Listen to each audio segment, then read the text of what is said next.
Hello everyone, I am Tacet and welcome to the Gems of War Guild Wars week 62. Gosh, that number is getting big. Day 1, it is a purple day. And of course we're mainly going to be doing that and then doing a bunch of factions because it's also Tuesday, so we got the normal faction event. Now what's also going to be start being annoying soon too is the Nintendo Switch version is going to be starting to have the faction event starting next Tuesday. I'm not sure if I'm going to be doing it or not. I probably should be because it's such ridiculously good loot. But, I don't know, that's a lot of delves to do. That's going to take like 2.5 hours. The Nintendo Switch version still doesn't have, what's it called? It doesn't have, potions yet, so it doesn't even get that benefit to make it go a little bit quicker. Plus, stats are way lower in early game. Plus, we have, like, no shards to actually get kingdoms upgraded and treasure and stuff. But so far, our team today seems to be doing pretty bad. 0-7. We are Paragon, so we do get to see a lot of battles, at least, as far as, you know, people hitting our team. But that's actually pretty small. Only 7? Had to. Oh, that's why. They haven't used their entire guild yet. That still seems a little bit low, though. But, I don't know, what even is average for Paragon? I guess you would normally reach about 20 people. So yeah, 7's still pretty low, then. You'd hit at least, like, 15 each time, I would assume. Because if the number's smaller, that means they're either not doing their battles, or it means they're losing before they get to the final person, which is good as well. But anyways, we seem to be number 1 in the bracket right now. Let's hopefully keep it that way. We keep moving down or staying where we are because we keep missing at least like 1 person or 2 people, and in one case even 3 people.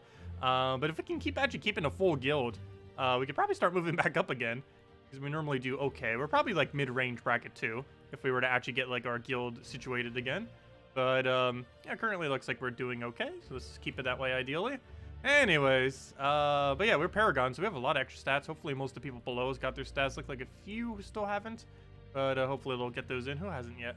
Wozzy, how could you? Actually, you're literally the only one. Oh, no. Yeah, he's the only one. There's one other person that didn't do their battles, but he hasn't done his battles or done his upgrades. Anyways, not too big a deal.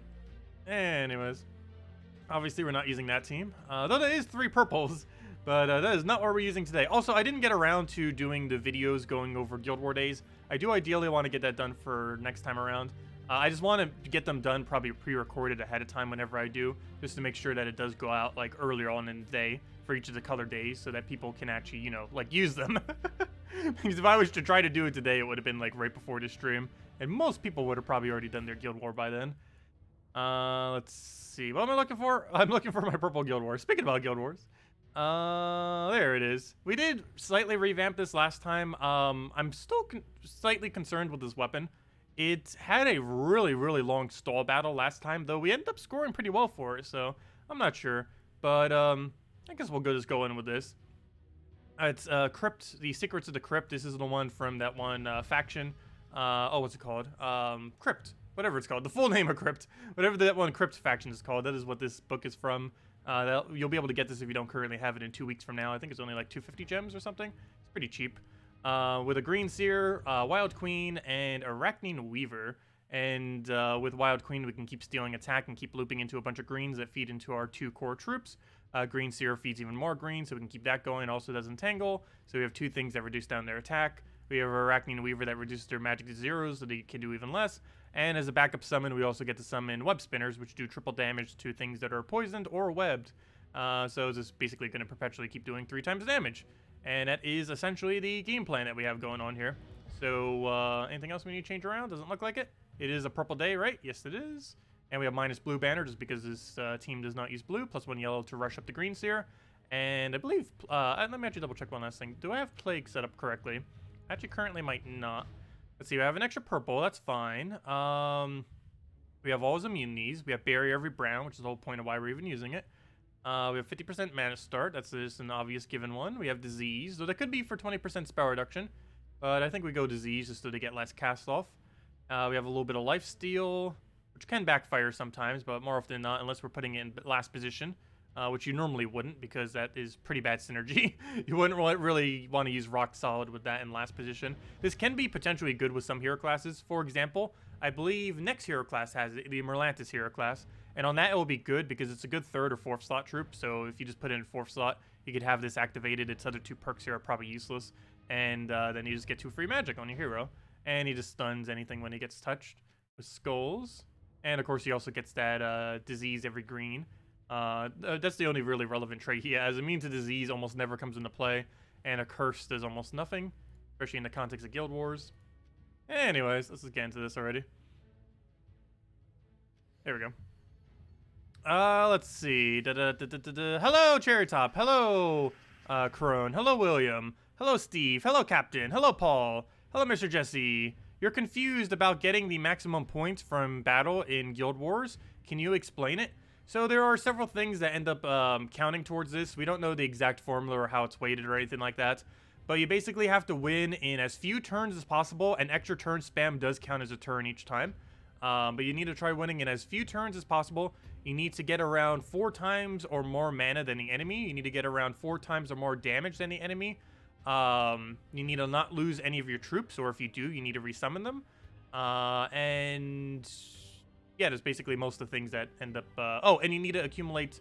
Oh, I already mentioned that. 4 times or more mana than the enemy, or better, ideally. Doesn't necessarily have to be that much, but the closer you are towards that, the more points you would end up getting. But yeah, they are going to be reworking Guild Wars sometime into the future to make it easier to understand what on earth the scoring system is. It is pretty complicated right now. When it originally came out, it wasn't complicated enough, and then they made it way too overly complicated. So they're eventually going to be changing it to some kind of middle ground, but as it currently stands, it's obviously still in its complicated state at this exact moment in time. Okay, what on earth do we need here? I feel like we take that skull and then go for it, just because the overkill spam will make sure he goes down. Nice. Oh, that was an extra turn though, but it won't matter because 1 skull kills. Should have probably taken that into some mana, but oh well. Looks good enough. Yeah, this team works out really, really well when it actually works properly. Of course, we can get trolled a little bit if we get really bad setup. Hey, he's using the same visual as me. That's not fair. That's our visual. That's our luck going for the whole Blackbeard thing.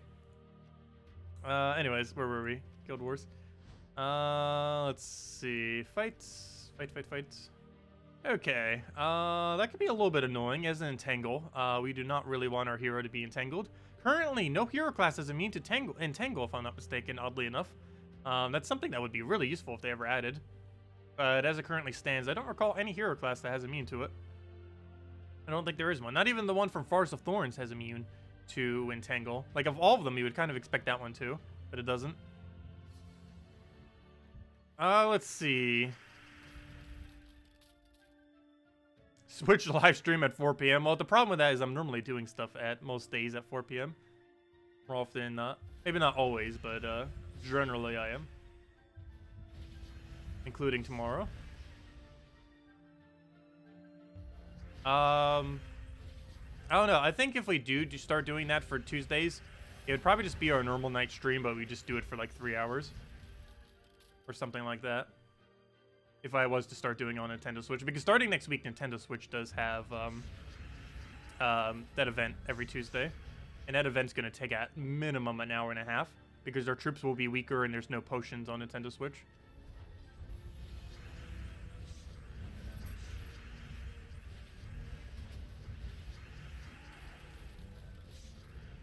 Okay, let's grab the greens over for now. What else can we take here? Probably take that yellow. That's an extra turn, isn't it? Yes, it is. Nice. Okay. We'll stand and grab that. Do we take this blue, or do we just convert the blues? No, I convert the brown. Even though we kind of need that for barrier, but we'll convert that. We're not frozen on it, so it's fine. We'll go Steel's attack just in case. Kill everything with that. I was going to say, that better be an extra turn. It was. Good. And then we just really need to skull for the most part. So we'll take that skull, get our poke, another skull, and then probably skull to Weaver will probably be enough. Oh yeah, duh, we don't use blues, do we? Wait, actually, is book to Weaver enough? Yes, it is. We'll do that then. We'll do our book, we'll do the Weaver, get a bunch of mana, and it kills. Right before I get to summon out.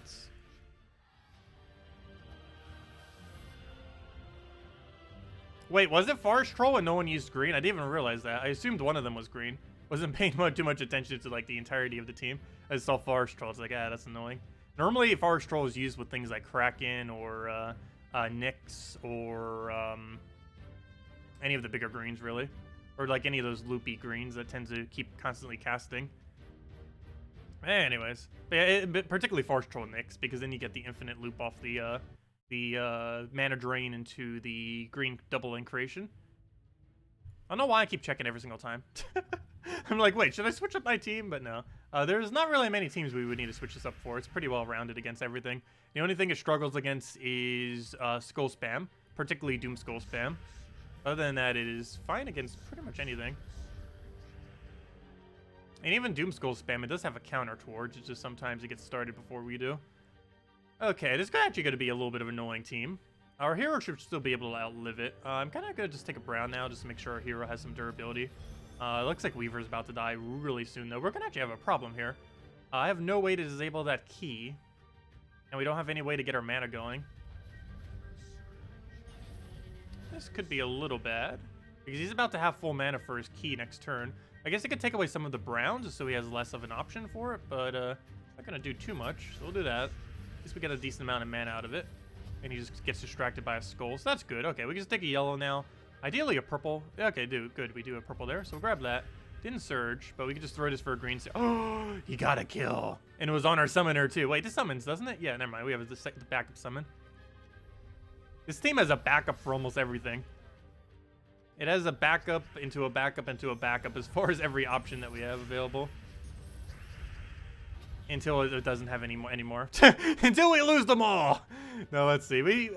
Worst comes to worst, Wild Queen can solo an entire team. But we just lost our summon again. We have 2 of them because we have a backup summoner for our summoner. But that didn't quite work out now, did it? Okay. I guess the game plan is let him take 1 skull. And he shouldn't be able to kill us. Oh, unless that happens. Unless that happens. Well then, that's not good. Whoa, that was really close. Okay. We're going to have to take some of these skulls for the obvious reason. I need to try taking it in a way that we ultimately lead the board in a way that will not give him a skull. And I already failed at doing that. Oh, this is bad. Well, worst comes to worst, Wild Queen can solo if he stops doing key. If we could just clear past his entire team at this point, we can solo the Wild Queen. Which we're going to have to, because we don't have another option, do we? So we'll take that over. Go do a thing. Oh, of course he gets an extra turn off it. Why wouldn't he? And a double skull. And we're his Hunter's marked. And we're dead in, like, 1 turn. Well, let's take a brown here. Obviously don't want to take the greens. This better not give him a skull. There we go. Okay, it's not over yet. We have to win this turn right now to have any chance of winning. Otherwise, we lose. Stop getting summons! Okay, we'll move that over. Is skull safe? Yes, because that's enough to kill. As long as he doesn't get a... this entire battle comes down to if he gets a 35% bandit. If he does, we lose. If he doesn't, we still win this because he'll have 0 attack at that point. Oh, no, but then he might go key.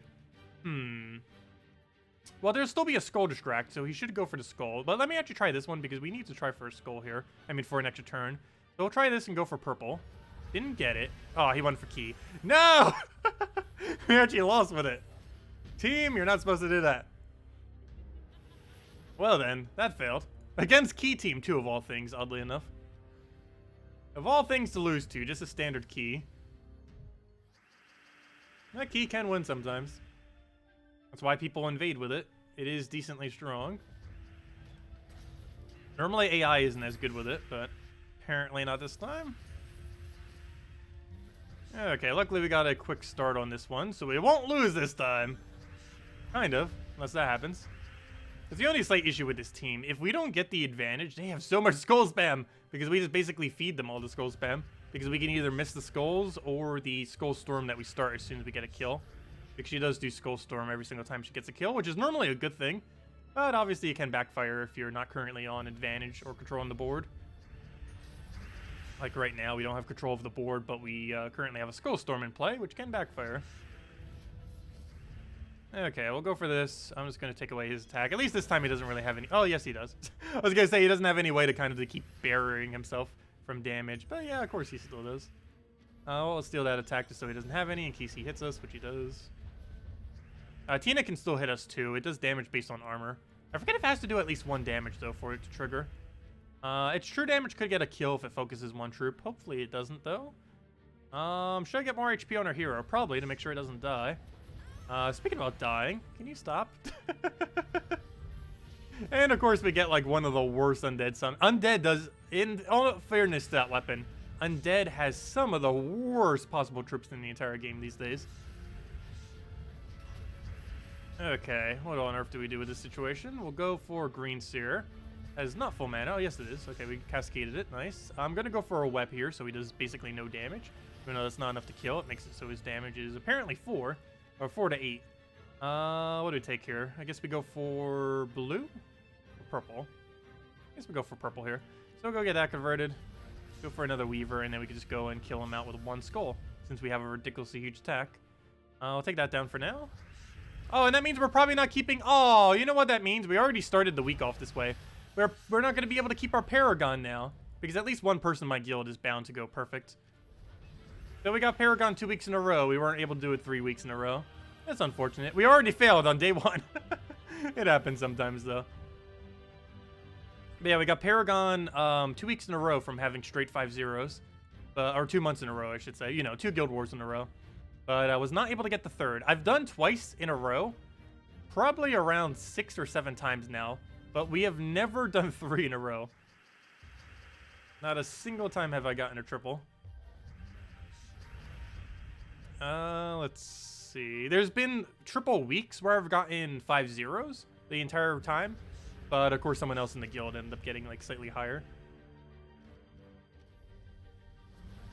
Okay. But, yeah, we've never been able to keep the Paragon for more than 3 Guild Wars in a row. Who has been our max. I don't know, what's the highest any of you have gotten it so far? In a row. We'll take that. That should be kill. Almost kill. I'll just throw a Weaver at it. Get her some mana. Let's see. What is the highest level in the game in Guild Wars? What do you mean by that? Just the highest level in the game? The highest level in the game is actually currently in my guild right now. At least currently. He normally hops guilds a lot.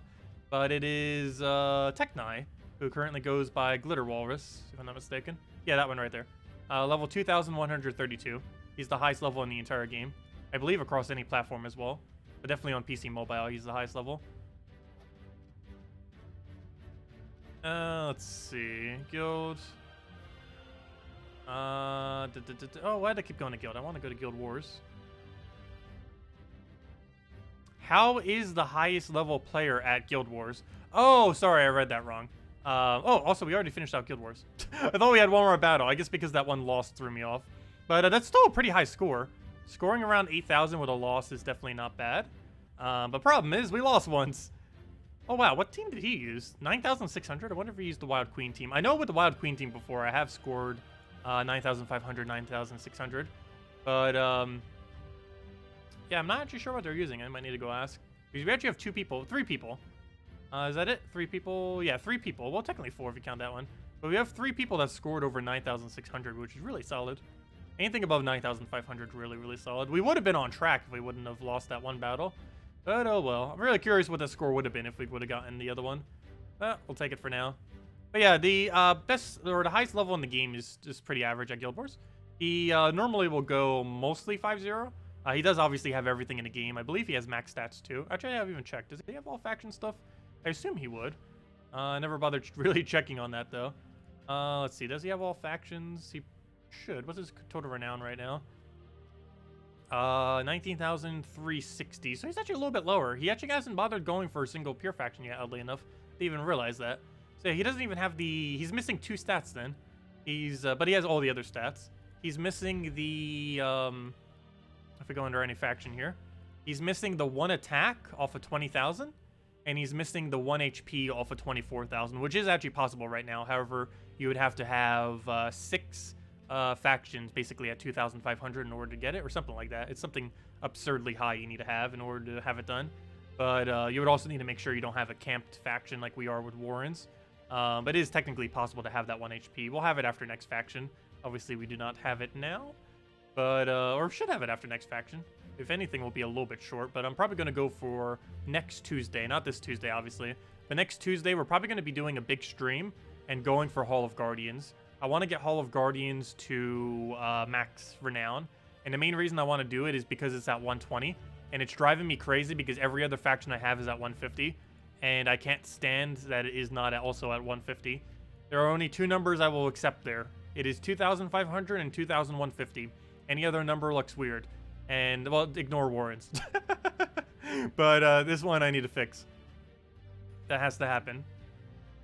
But yeah, it'll happen eventually. Hopefully next Tuesday. We should have enough gems. This Friday, I'm only going to spend probably around 1,000 to 1,500, maybe 2,000 tops on the new hero class. Probably more towards like 1,500. So that's going to burn me down to around, what, 24,000 at that point, pretty much. And then we could repair that back up throughout the week and just kind of go from there. But I shouldn't require any gems for the new mythic. We have a pretty decent stack for gem keys. And worst comes to worst, we have glory keys, we have guild chests. We're not running out, that's for sure. How many resources we burn through is a question, but it shouldn't require us any gems. Only the hero class will. And technically, I don't even need to do the hero class in that way. I just want to, just so we can show it for the video a bit quicker. Anyways, let's go do key team. Yeah, we're not getting any new content until then. Though new patch around the corner, very, very soon. And this Friday is new hero class and new mythic. The new mythic is useless, but the new hero class is probably top 5. Definitely pretty high up there if it's not top 5. Definitely above the upper half of hero classes, that's for sure. Going to be the best emerging hero class, and it has great submerge freeze combo. And it just has generally good perks overall. It does not have barrier every brown though, nor does it have stealthy. Two really big things that it's missing, but it does everything else pretty well.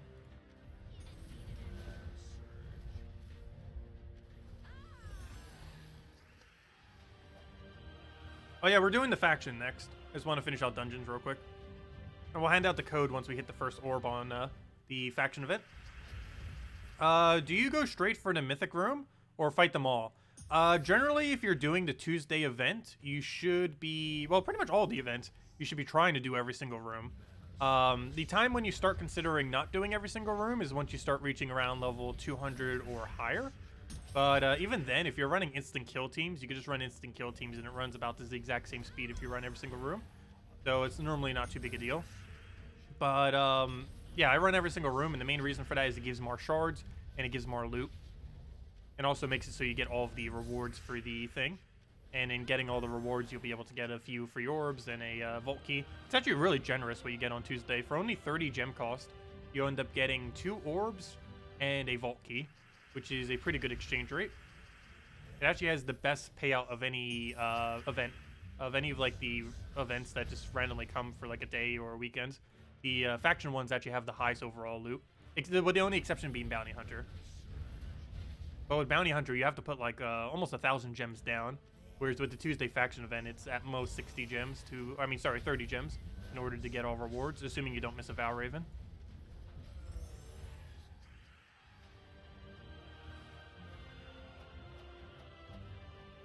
Okay, there we go. Dungeon's done, so I don't forget to do that. Also, speaking of not forgetting, there's one other thing I need to not forget. We need to go trade something. Also, when on earth do we use a team of 3 mystics? We should go do that, though. Finish that out. Because that's a lot of loot. Let's see. Wait, what team was I using, though? Was one of the practice teams I was using 3 mystics? Had to have. I'm actually really curious now. What on earth was the team we were using that had 3 mystics on it? It had to have been like this one or something. No. Oh, well, 2 mystics. Oh, wait, what hero class did I have this set as? But you're a Fae, not a mystic. Though I could make it a mystic. Ooh. We can go change that real quick and just run that in something. But we could just do it quicker if we just did by other means. What team was that, though? That was only 2 mystics. No, that's not a mystic. Oh, yes, it is double mystic. But that's wild folk. That's not a mystic. Where on earth was this triple mystic coming from? We did it twice yesterday at some point. Seriously, where was it? I don't recall ever using a triple mystic team yesterday. Apparently I did at some point.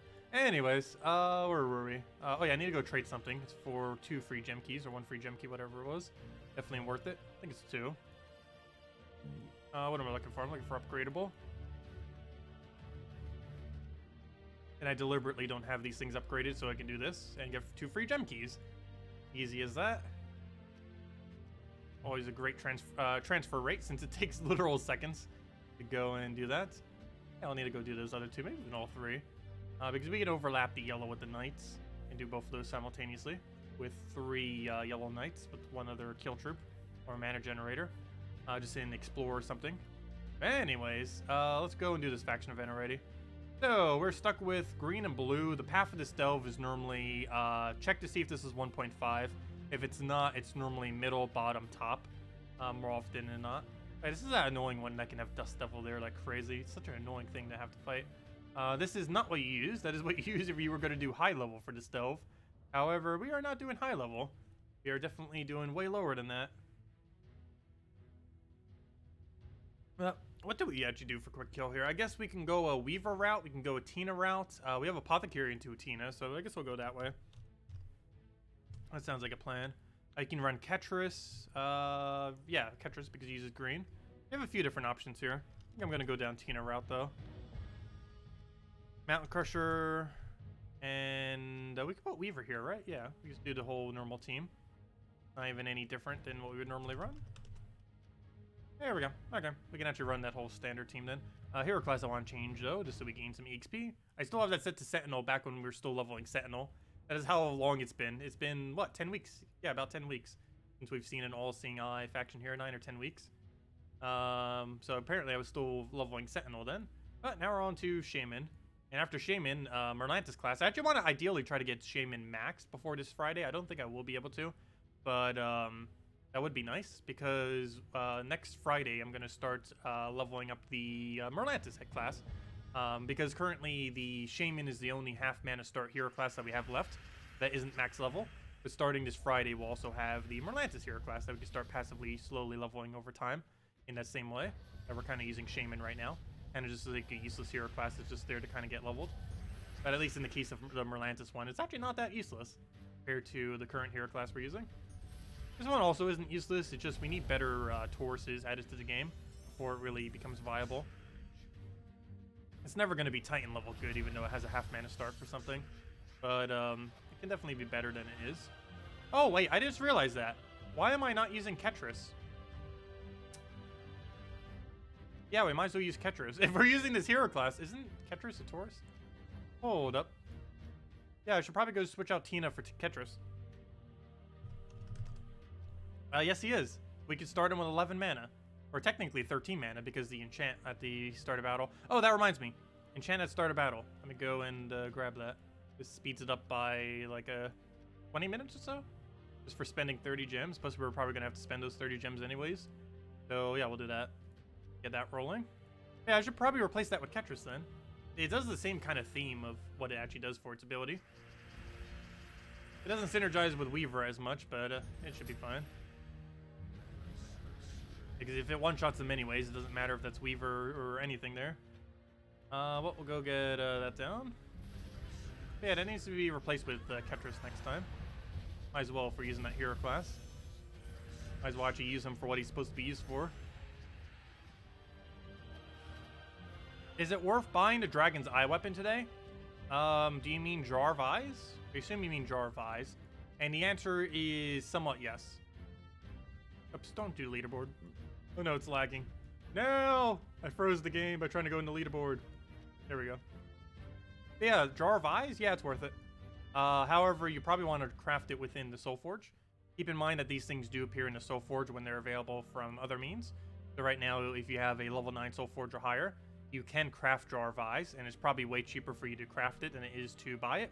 It's only 2 Celestial, 10,000 Souls, 400 of the 2 colored gems, and 200 diamonds. If you have that, it'd probably be way cheaper just to buy it than it would be to get it via the event.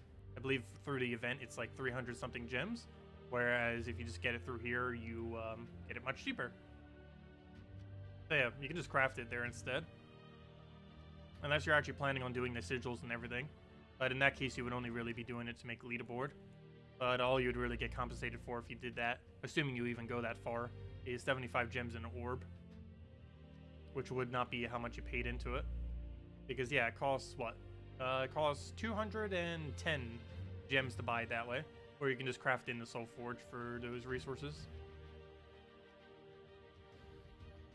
But yeah, Jar of Eyes is definitely a weapon you want to have. You can get it in another about 12 weeks from now, if you don't currently get it today, but I would advise getting it before the end of the day.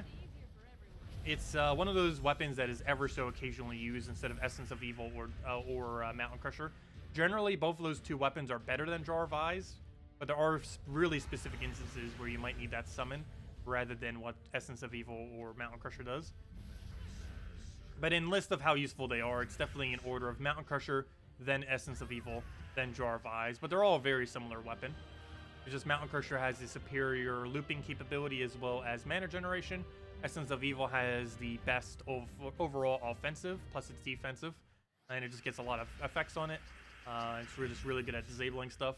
And the Jar of Eyes, the only real big benefit it has is it gets a summon on top of it, which depending on what your team composition is or what you're doing could be good, but more often than not the other two are better. So if you don't own Jar of Eyes, it's not really too big a deal.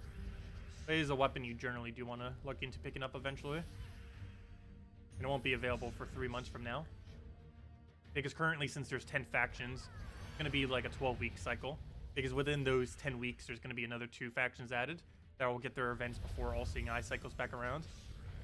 So basically we won't be seeing Jar of Eyes again until September if you don't get it by the end of today. So yeah, definitely consider getting Jar of Eyes today.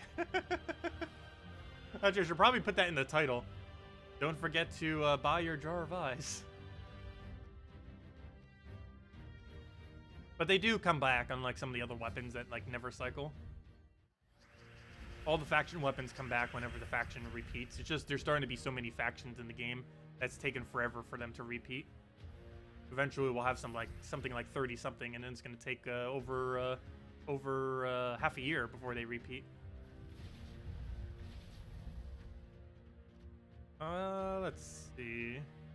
Let's throw it out into greens there. Grab all that, throw it into a Tina. Actually, I should probably be taking that skull first and then just Tina. So we'll take it now, and down it goes. Yeah, we'll need to replace that with Ketris. We'll do that as soon as we finish out this current one. Speed it up a little bit. Plus, Ketris just naturally has a lower mana cost. On top of the fact we'll be able to start it with 13 mana rather than 2 mana.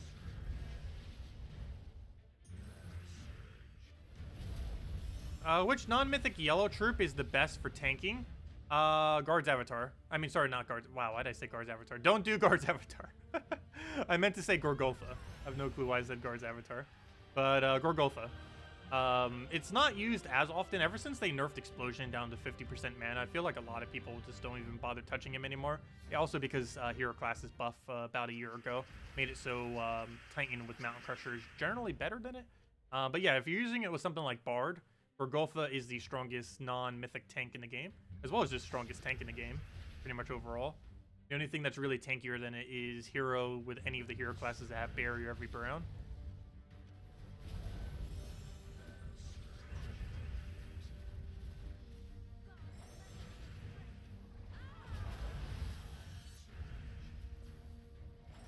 Okay, let's kill it out with that, and there we go. But if you don't get Jar of Eyes today, it's not really too big a deal. Mountain Crusher and Essence of Evil is used 95% of the time, maybe even higher than that, compared to Jar of Eyes. Can't even think of a single team these days where Jar of Eyes is actually superior. That is actually meta. Actually, there is one, Lust teams, but that's only for defend. You wouldn't actually invade with a Lust team. I think that's the only thing that is meta that it's actually used for currently. And it might eventually be used for that one monster hero class, because every summon it has is a monster. However, that will not happen unless they finally add a 50% mana start for monsters.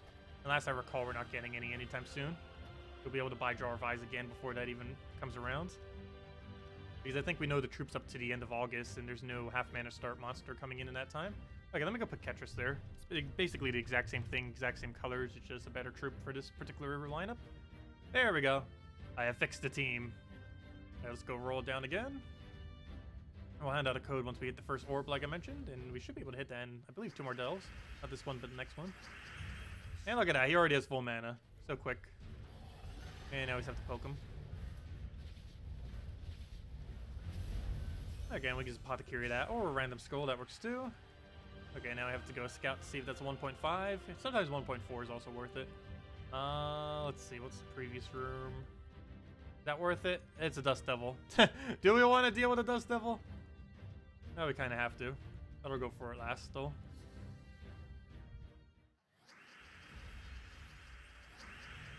Let's see. Let's take that for now. That'll be a full apothecary. Can we do anything with it? Kind of. We can do it on the red there. Get a catcher's down. I can just do it kind of in the middle there. Take those browns over. Get a nice explosion all over the place. Grab a skull, and he's dead. Okay, I'll take the bottom path. I don't know, top or bottom. You know. It's a 1.2. Yeah, we take the top. I just hate Dust Devil. We'll take the top path. Okay, we'll get all that converted. Hopefully we can win. Oh, we can. Perfect. We can kill him before he even gets to do his Dust Devil stuff. Look at how quick that Ketris is. Yeah, he only needs 9 mana because we start him with 13.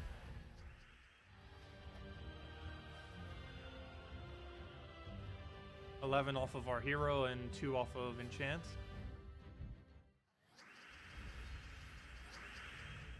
Okay. Feels so weird seeing him actually start with that much mana. Definitely not used to that. There we go. And then we we could already win. That and then throw that down. Yeah, Ketris is still pretty high up there for crafting order. You get a whole bonus stat off of it, I believe a +1 attack, if I'm not mistaken, from 10 star on that kingdom. And it's also just a decent troop in general, and it does upscale. It does require things like Yasmin's Pride or some kind of other thing that can feed him in a similar way, where it's basically feeds stats based on whatever your stats are. But there are alternatives, like that one shield off of, what's that called? That one Urska shield ends up doing somewhat similar, and there's a few other mechanics within the game that can feed upscale attack, armor, or HP. But all those things work really well with Ketris. Things that can give you bonus stats to your team based on the enemy stats. He ends up working really well with. He's also really good for low-level and mid-level delves. He's usable all the way to about 200 delve. Anything beyond that, he starts to be pretty weak, though. He can still be ran pretty much all the way if you really want to. It's just he becomes less effective at that point. He's really good against similar stats, lower stats, and slightly higher stats. Once it gets too much higher, unless you're using a weapon that specifically feeds based on their stats, it's not going to work. Mountain Crusher, Iron Gut, Champion of Anu, and Taloka, viable here later. Yeah, you can get away with that. Though you'd probably want to put Taloka there just for another support troop. Like replace it with Apothecary and just put it in second slot so you have cleanse and so you have better mana generation for your hero and your other thing. I also don't think you need Champion of Anu. Well, I guess it's giving Iron Gut the attack he needs, assuming you haven't fully traded. Never mind, I guess you can keep Champion of Anu. But you should replace out Taloka with Apothecary and put it in second slot. Basically like this team, and just go Mountain Crusher, Apothecary, High King Iron Gut, and what's his name? Champion of Anu. This combo is basically what you'd want to run almost every team around for the most part. Mountain Crusher into Apothecary. Any delve that has that combo, you should almost always be running that combo for.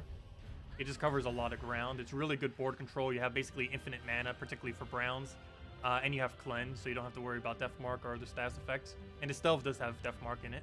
Not that much Death Mark, but it has it off of this thing right here. Anytime it takes damage, you get Death Marked.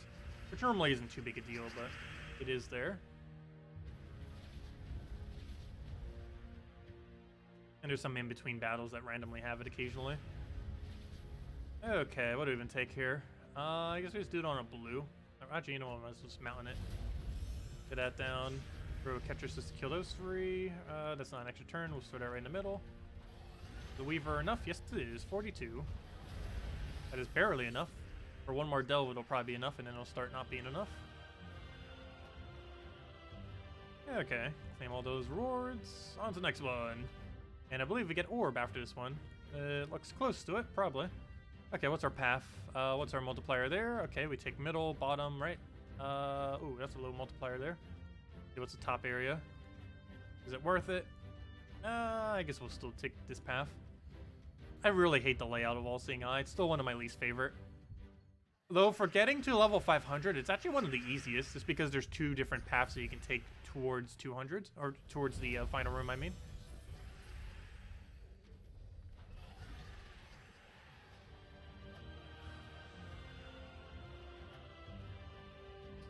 Yeah, normally you would use gargoyles this early.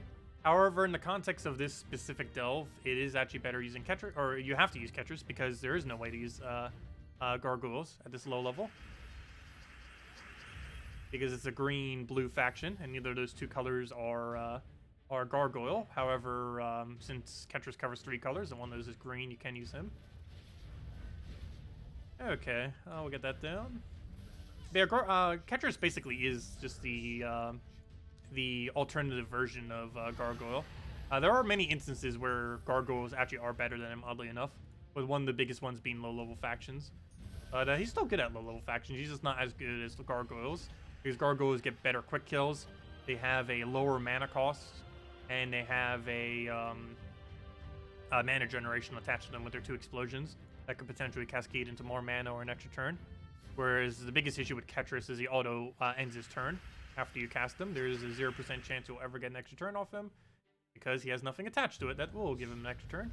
No board control whatsoever. Not even like a single explode or single destroy, no nothing. Ends his turn automatically. Yeah, I'll smelt on that. I don't think we have any guarantee extra turns. Then we just Weaver kill it, or that works too.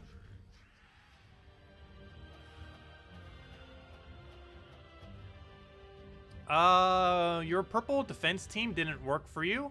Back to goblins. That is my purple defense team, though. That is my purple defense. What do you mean? That literally is my purple defense. Except I used Leprechaun there this time. But yeah, that's what I currently run for my defense. Goblins. Just with the one-off. Normally I put Siren there, but lately I've been running it with Leprechaun. Though I might actually just be better with Siren. Because it does seem to be getting slightly lower win rate ever since I've replaced it with Leprechaun. I was doing that just to kind of see, but I don't know. I guess we'll switch it back to Siren and see. Anyways, let's keep going. Where were we? Bottom path. What banner am I using with this team? +2 brown, +1 blue, -1 purple.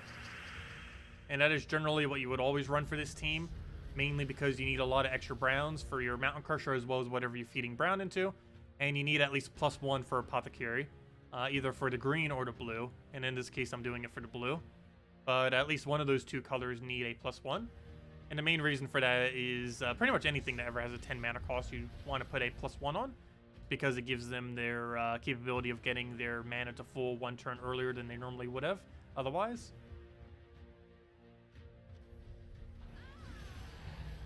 Let's see, we'll throw that down.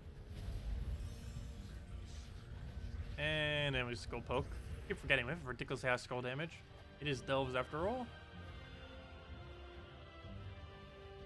I gotta be slightly careful with this battle. Might not seem that intimidating, but they have like a 15% chance to devour on each one. There's like 3 of them. And I don't have a single thing on this team immune. Oh, yes, I do. Actually, never mind, I lied. I have 2 things immune. But our Ketris and our hero is not immune. Okay, what do we grab here? I think it looks good. I might as well just go for Mountain. And then do Ketris into the other thing. I'm actually going to do this on the bottom just to make sure those little gerbils go down. Sorry, gerbils. And it's enough to kill. Should still be 42 damage. And just kill that up. Where else can you use in place of Ketris and Arachnean Weaver? You can end up using... Oh no, I would need to actually double check that. Let's see. What's a good brown, green, or brown, blue that would fit there from a damage perspective? Behemoth would be okay. Corvash would be okay. Hiking Iron Gut would be great, especially for the later ones, though for early ones it's a little bit too slow. Let's see. Oh, there's not too many under blue. Oh, you know what? I would actually work pretty well. The Deep King would work pretty well on that. It does 2 random splash damage, true damage things. It's basically like a gargoyle, but without the upscaling, but it's true damage. So it's kind of okay for that. But yeah, you'd probably do the Deep King, which you basically get for free by throwing about 1,000 or so shards at Sea of Sorrows. And what would be another option? What's underneath green that works for that? Where's all the AoEs that are actually consistent? There's Ketris, but that's what you're trying to replace. Sylvania Moral wouldn't be horrible, though it's a little bit lacking on damage, but it's really good for not dying because of the Entangle. Works pretty good against not dying to their Skull Spam or their attack gain. Tina would work, but that's a mythic. Wow, there's not that many options. I guess Willow, it boosts ratios off of Brown, so you would get quite a few Browns hit, and hits all enemies. But yeah, that's about as close as you're really going to get then. Browns do not seem to have that many, Brown Greens. But those would probably be your biggest two then, that you could potentially put in as your damage source. Either the Deep King or the Willow, if you have one of those two. Those would probably be your best replacement options, just for clearing those out quickly. I keep forgetting Sunken Fleet's even over there. It's hiding all the way in the corner over there. But anyways, that's not what I want. Back to the normal events. Oh, that does remind me. Have I ever delayed the Sunken Fleet battle? Yes, I have. Oh, it's still a 160 battle. I still haven't done the 160 battle that I delayed ages ago back there. That's funny. I should go do that soon. And then replace it with a 500. Rowain? Yeah, you can go Rowain. It doesn't use any Brown, though. But you could put a Rowain there if you want to. And synergize it with something else. It is a good damage source, but if it takes damage, it loses almost all of its damage. And it does not use Brown. And obviously anything that would use Brown would just get a lot easier to get up with this particular team. Because of how much Brown mana generation you have. Apothecary basically gives you infinite Brown, and on top of that you have Brown Storm, and you have 2 Browns to all allies every single time Mountain Crusher casts, on top of all the mana you're already gaining. The only reason I'm only using 1 Brown damage source is because it's a bigger Brown damage source with a 22 mana cost. If it was any mythic Brown damage source, it would work there to only have 1. But if you're running like Legends or below, you'd probably want to have 2 damage sources that are Brown. It's why you normally see me running double Gargoyle whenever I'm running lower level delves. Obviously we can't for this delve, but the whole reason for double Gargoyle is to make sure that we can basically do that and get ourselves the double quick kill, because you normally need 2 casts to kill these battles out. And you just cast both of them once with all your Brown mana generation, just go from there. Is normally how it pans out. Hello Faith, welcome. Okay, did we reach the orb yet? Not quite. They'll hand out code under first orb. And we did finally get more from Salty, so I'm not going to run out anytime soon. We probably have about enough till the end of this month, it looks like. Okay, I'll take that over. Throw the Ketris onto his middle ground there. Oh, that does not kill anything. That's not a good sign. We're already not having enough damage to adjacent kill. We'll still be able to probably get some of the battles, but the ones that have full stats, it looks like we can't. But I'll sort of catch us there, and that'll be match. There we go. Okay, on to the next one. Claim all those. A little bit of everything. Okay, was that enough to reach the orb? No, it is not. 1 battle will. Wow, we got really bad multipliers if that wasn't enough to reach it. But yeah, Rowain with Setite Warrior would be fine. You'd want to cast Setite before you cast Rowain, though. But definitely put the Rowain in front of it so you can get the greens off the explosion. Because he's going to get full off the Browns easily. That should still adjacent kill. Yes, it does. Perfect. And that should be an orb, as well as a redeem code. As well as a level, apparently, on Shaman. A lot of things all at once. Yeah, there we go. First orb. And I did say I would give out a code. And we got a good one, too. Purple one. Not too bad. Basically 15 gem keys for us. And speaking about gem keys, let's make it 16 gem keys, because it's time to go hand out a code. 1 second, where is my code section? Where'd it go? Edits, markets. Let's see, copy those, copy. Put it right over here to make sure it works. And the answer is yes. And there we go. Here you guys go. There is the code. Use it on gemsofwar.com underneath the game code section. Your invite code can be found underneath the settings menu. Whatever your game says there is what you end up putting in. Redeem code is right over there in chat. Just copy paste it. It's the random numbers and letters. And to give the same reward as always, 2 treasure maps, 1 gem key, 200 souls, and 2,500 gold. And there we go. We got like 16 gem keys within seconds then. 1 gem key off of that and 15 off the orb. There we go. Oh, it's usable on every platform except for console versions. So PC mobile, basically. Anyways, what's the order for this one? Okay, looks like we take that. Is this decent at least? No. Wait, was this a 1.3? Yeah, I guess we still take the bottom first. Wait. Is the first one 1.15? No. Okay, yeah, we'll take the middle, bottom, top. Code doesn't exist? It should. Make sure there's not an extra space afterwards. Sometimes if you just click copy on it, it'll add an extra space. Make sure to delete that space.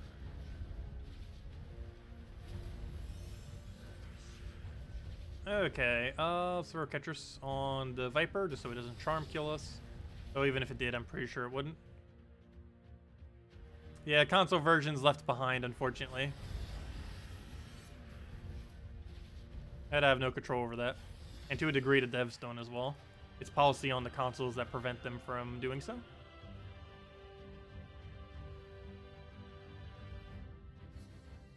Yeah, no problem, everyone.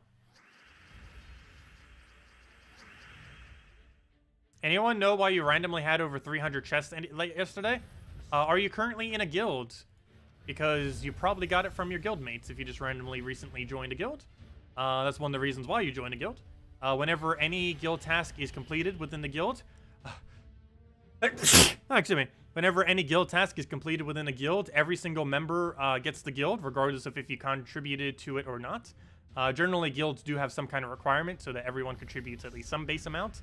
But yeah, regardless, if they do or don't, every single person gets every single guild task that is ever completed within the guild.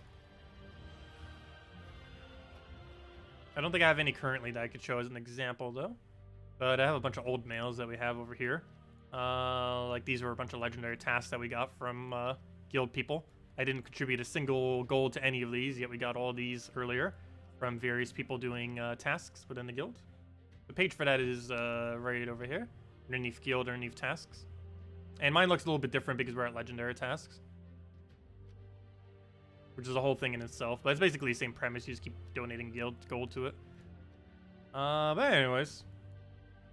But normally in smaller guilds, your biggest goal should be to get to, I believe, the 7th task, if I'm not mistaken. Up to the point where it gives you like 500 charge, which is a really useless loot. Is generally where you want to aim for as a newer guild. As long as you can do that, that's pretty decent for a new guild. The 7th, up to the 7th task for every single one. You got a silent one from that code, nice. Silent one's also in the event key drop table. There's actually 3 things in event key drop table right now, or 4 technically. 3 legends and a mythic. There's silent one, which is okay. There's King Silenus, which is also okay. It's very rarely used. However, it is half mana start to all wild folk, which as more of those are added to the game could potentially be good. It's also good with Bard hero class because Bard also is a wild folk, and most wild folk use yellow, which works pretty well with the fact that Bard gives yellow stats, bonus stats to everyone. But and there's also the new one that just came in, literally on Monday, the Starflower. And of course the mythic is Wild Queen, which is what I used for Guild Wars today. Even though we failed on one of the battles, it does score really, really high for Guild Wars though. We just accidentally got one of those battles that kind of clipped us, unfortunately. But normally it can score 9,500, 9,600, around that range.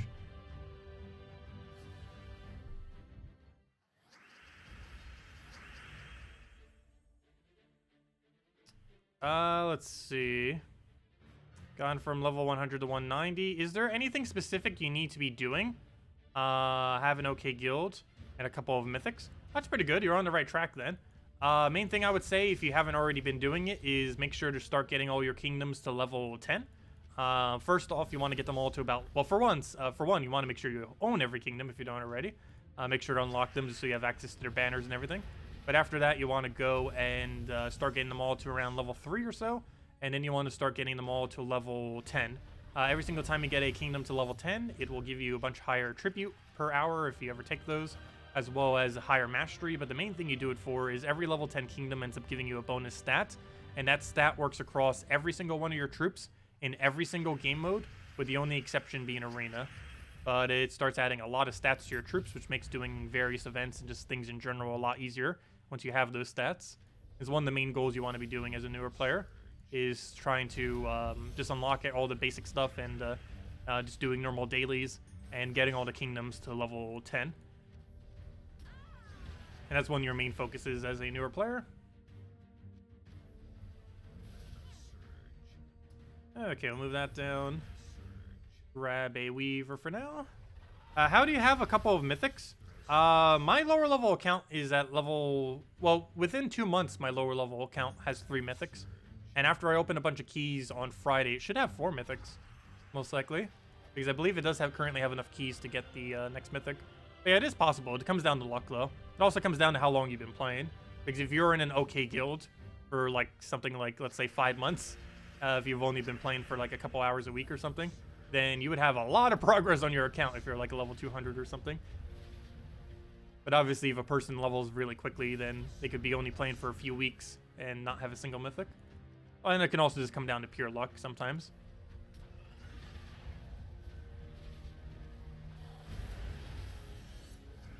What do we oh, that better not die. Never mind, this is the final battle though. Does it really matter if it dies? That's why I want to make sure I have cleanse. One of the few reasons. There's always random stats effects in all various factions that can end up getting you. But particularly here, you want to make sure you have it just to make sure you don't get death marked. Or at least can get it off if you do get death marked. Okay, that's a 1.4. This might be a good path then. Yeah, it's a double 1.15. I think we'd take it after we did a 1.25. Yeah, it looks like the way to go. So we'll take the middle, grab the 1.25, take the top half, take the bottom, take the boss.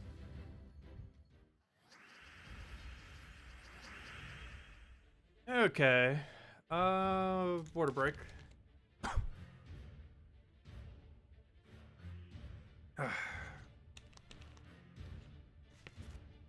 Let's see. Grab the green over. Take all the blues right over there. Grab herself a Ketris on the summoner just so he doesn't get a summon. Oh, did I forget extra turn? Whoops. And he's dead.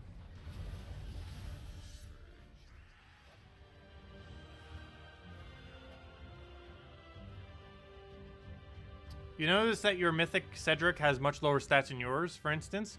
You're having trouble to unlock the 3 traits. Oh yeah, I really need to cover a video again on that. I have covered it a couple times in the past. I don't think I've covered one in like the last year though. But yeah, there's a lot of factors that make you have higher stats. There are, and this is a pretty good week to show it too, because there's actually a good 20% bonus this week that can kind of show it to some degree. But there are a lot of factors that can increase your stats. The main ones, and more often than not, the ones that are actually making my stats different compared to yours, are kingdom upgrades, mostly. You can get a lot of stats off your kingdoms. You get your first stat from level 10 all kingdoms. You get the second one from 5-star all kingdoms. And you get your third one from 10-star all kingdoms, which currently isn't even possible yet. I think there's currently only 7 or so kingdoms that can be 10-starred. But give it about another year and they'll all probably be 10-starable. The main thing stopping most of them is, well, for some just don't have enough troop numbers. But the other big thing that's stopping most factions currently are, what's it called? Hero classes. Not every single kingdom has a hero class. In order to get past 8 stars, you need the kingdom to have a hero class. Let's see, move that over. Get an apothecary somewheres. I'll do it on yellow. Yeah, dragon armor is the best armor that is 100% free to play. Death Knight armor is the best armor in the game, but it's a $50 cost. And all it does is just reduce down grind time slightly. It's not really that needed though. As long as you have dragon armor and celestial armor, you can just get away with just that perfectly fine. You just have to switch them whenever you're soul farming or gold farming. More often than not, you just use dragon armor though, because you're gold farming way more than you would ever be soul farming, and you do eventually reach the point where you don't even need to soul farm anymore. And at that point, the only real difference that dragon armor has to Death Knight armor is the fact that Death Knight just gets ever so slightly more XP. But once you get past level 1000 or so, XP is pretty much irrelevant for the most part. It's just that initial grind up to that point is it somewhat relevant.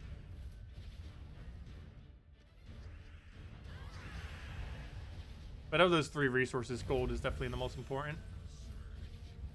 And there's free-to-play armor that has 100%, and that's just dragon armor.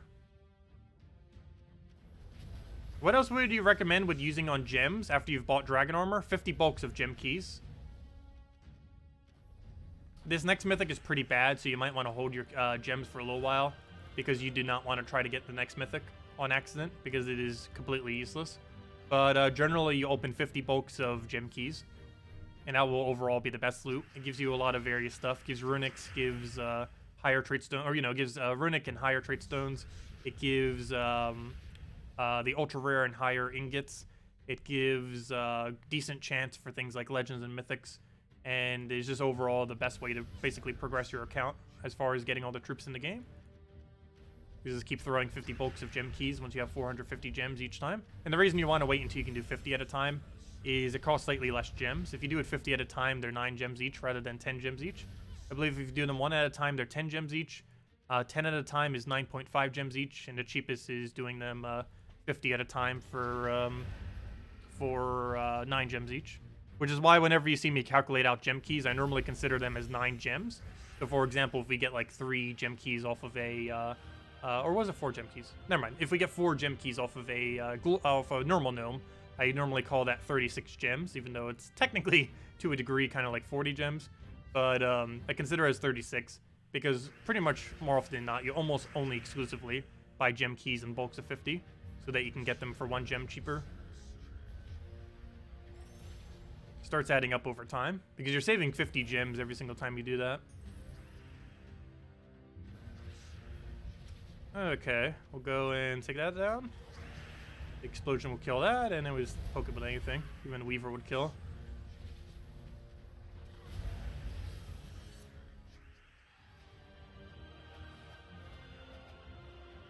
But no worries, I will be doing the Guild Wars later this week. I'm probably going to be doing it all on Sunday like I have been, though. But it's definitely going to get done. I haven't lost a single Guild War yet on the Nintendo Switch. But if we have some competition this week, maybe I will lose one of them. Hopefully not, though. I've been scoring pretty decent. I forget if I'm pretty sure I'm not Paragon, though, right now. I'm probably, like, the 3rd tier down. I didn't actually even check. Actually, what am I? I'm kind of curious now. Let me go check on Nintendo Switch. Where am I in the guild brackets? Now I'm curious. Oh, no! I forgot. I didn't switch my defend teams. Oh, well, it shouldn't be too big a deal. I should probably go switch up the rest of them, though, if I can. Whoops. You know what? I don't think I've updated my defend teams yet, either. Oh, why is it not turning on? Turn on Nintendo Switch. Don't make me have to get up and turn on the power button. There we go. That reminds me. I still haven't pre-ordered, what's it called yet? Mario Maker 2. Though I don't think there's any pre-order bonus, but I still want to, just so I can pre-download it.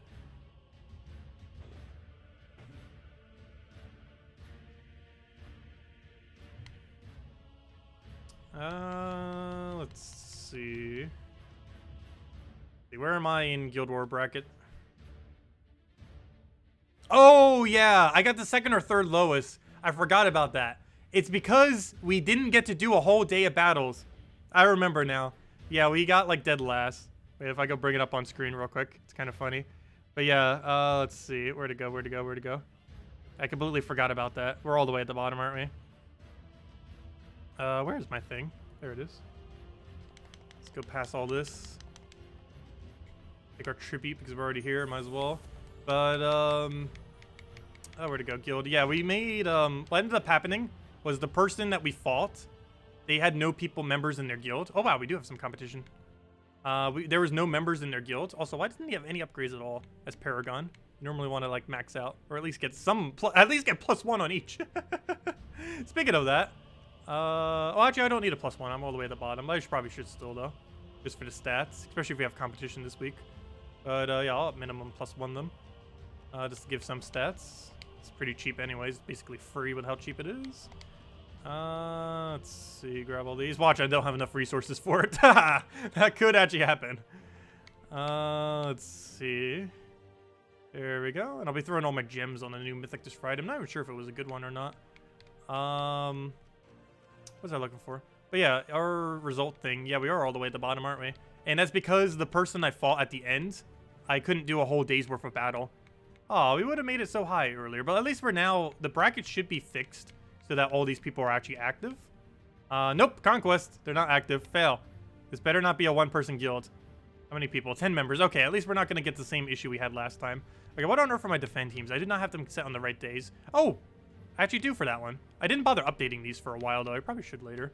But let me make sure I at least change these to the correct team, if nothing else. Let's see. Defend blue, defend green. Oh, where even is my defend green? I really do need to update some of these because I have gotten some better troops since then. Definitely after this Friday, I'll need to update it because we're going to have a lot of troops by then. I'm not even using any of the meta. I don't even think I have a single one of these set as Queen Titania. Well, for one, I don't own Queen Titania yet. That might be why. You know, the Yagwe Queen Titania whole setup thing. I still need to go get it upgraded too. I don't even have the Tapon traded, I don't believe. But I have plenty of orbs to go and just use some small oranges on it. Here's my brown day. Yeah, I do need to update these later. I think these are just the first ones I was using from the first week. I've updated my offensive teams, but I don't think I've updated my defensive teams. But as long as you're unique, that's the main things that matters. Because we're so low down, only like 1-2 people from their guild are even going to fight us anyways, each time around. Like, as you can see, we only got 3 battles here. So we're really not going to get that many battles on these, even if they do fight our team. Apparently, they still lose to even horrible teams like this. This is level 10. That's level 18. I think this doesn't have any traits. They're pretty bad. Because this was like the first Guild War ever. I don't think I've updated most of these from. So there's still like really, really new stuff. But I'll update them later. Especially for the more important ones. Let's see, what important days do we have for this anyways? Let's see. Oh yeah, I can't really... Oh yeah, we can actually see what guild is for what day. I forgot about that. They didn't fix that yet for Nintendo Switch version. We can actually see what guilds we're fighting. So that's convenient, because that's exactly what I want to check. Let's see, who's in top 3 right now? Fallen Angel, Switch Avengers, and Gemlins. Switch Avengers, I want to make sure my purple team is the most overpowered thing we own, because that's the only top guild that we're really fighting, and the only one that's probably going to contest us. So all we need to do is just set our purple team to, like, Yagwe Queen Titania or something. Unfortunately, I don't own the, it has to be something Yagwe related. I don't know, what's the strongest team I even have? I need to figure that out later. We're even right now. What is the strongest team I have? I guess it would be something like Web Spinner related with a Glaceon. Do I even have a Bloodhammer yet? I don't even believe I have either of the 2 really good combos. The, actually, there's 3 right now. There's Divinish Bala Forest Guardian. There's Glaceon Bloodhammer. And there's Yagwe Queen Titania. If I'm not mistaken, I don't own a single one of those combos on Nintendo Switch version. Yep, I don't own Bloodhammer. That is a fail. Okay, I better get it this Friday. You know what? I might just have to open some keys now. Do we have... Ray, do we know what confirmation is on the Mythic this Friday? Do we know yet? Does anyone know if we know what the Mythic is on Friday? Let me know. But anyways, I'll do that later. Because I might open some of my keys if it's a useless Mythic this Friday. Because maybe we'll get Ferris Raw or something. 90% chance of it being Megavore. Oh, I gotta save my keys. If it's Megavore, I gotta save for Megavore. Because I have Weaver, and Megavore Weaver is gonna be so broken. Oops, I didn't remove this from the screen, did I? There we go. Now we can see. Anyways. But yeah, if it's Megavore, then I have to go and throw keys at it. That's one of the reasons I even saved my keys. I need a Megavore Weaver combo. That is such a strong combo. Not the greatest thing in the game, but it's definitely good for delves, if nothing else. All the delves that are coming in the near future all die easily to Megavore Weaver combo. And we don't have Essence of Evil or any of these other kind of ways to win yet, so I'm gonna probably have to use that. Okay, hopefully I'll get Megavore on Friday then. Okay, we'll get all those purples out. And yeah, first faction event for Switch is on Tuesday. That starts up finally. We haven't had a single faction event yet.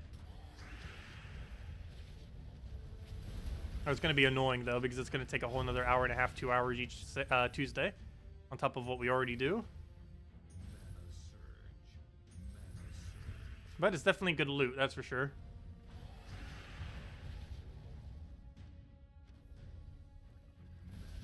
Oh, I already own Yagwe, so that wouldn't help. I think I own 2 Yagwes, or even 3 Yagwes. I still own 0 Queen Titanias. I might need to get Ferris Raw, though. That's actually a pretty good first craft. Especially since I'm already going to have Weaver and Megavore, most likely. And I do need a soul form on that account, that is for sure. Maybe I'll do a video on it. Like the best mythics to craft first. I've covered it many times in the past, but of course we've gotten more since then.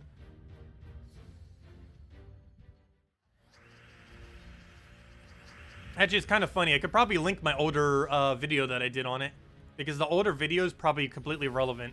Oh, I need to go double check that. That's kind of funny, because I believe the last time I covered the best mythics to craft, I'm pretty sure I did it at a point where it's almost the exact same as what the Nintendo Switch drop table is right now, which is really funny. Wait, I need to go check that real quick.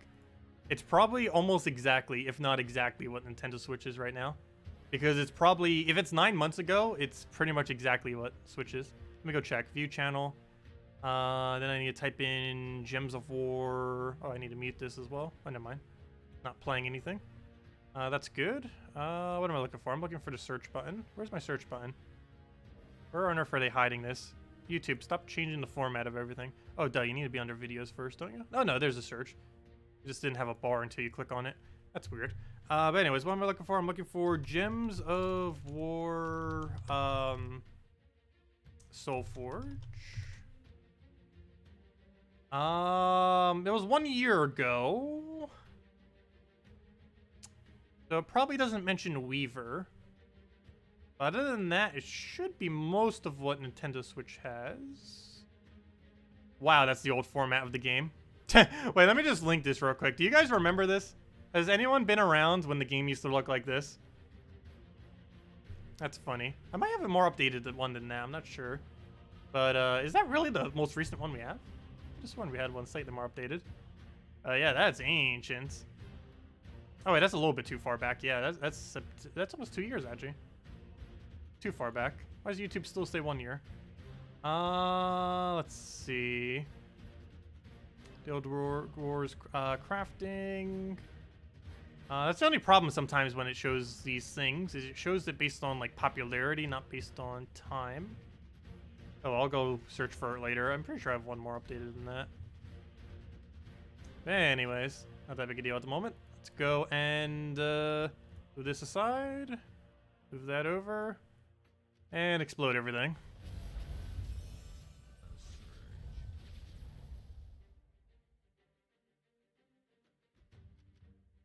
Yes. Right now, Nintendo Switch is at around mid-August right now. Because that's when factions end up coming into the game. Yeah, it's around mid-August for Nintendo Switch. Approximately. Also, where is our Valraven? We should be getting a Valraven this delve. If not, then that's kind of weird. Because we're going to run out of sigils even after buying one sigil. If we don't get a Valraven here. Did we randomly get one and it escaped? We have like a really low amount of sigils right now. By low, I mean literally 0. Let's see. I'll move that down, throw Ketris down. Luckily, we have Apothecary, so we don't need to deal with freeze. Also, why'd I do that? The way that you're supposed to use Ketris, though I wasn't paying as much attention, is you're supposed to cast them on 2nd slot, then 4th slot, and it kills out the entire team. Because that does 100% damage to every troop except 1st slot, and 1st slot just dies naturally to skulls. That's how you generally play a Ketris. In most situations.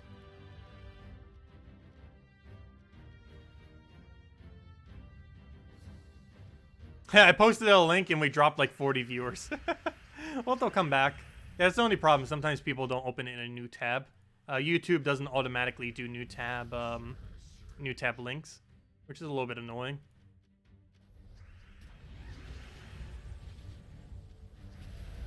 But yeah, it is kind of funny. Let's see, how much did it actually dip by? I have a little thingy here. It didn't dip that much. It dipped by around 20 viewers the second we posted a link. That's kind of funny. They'll be back though.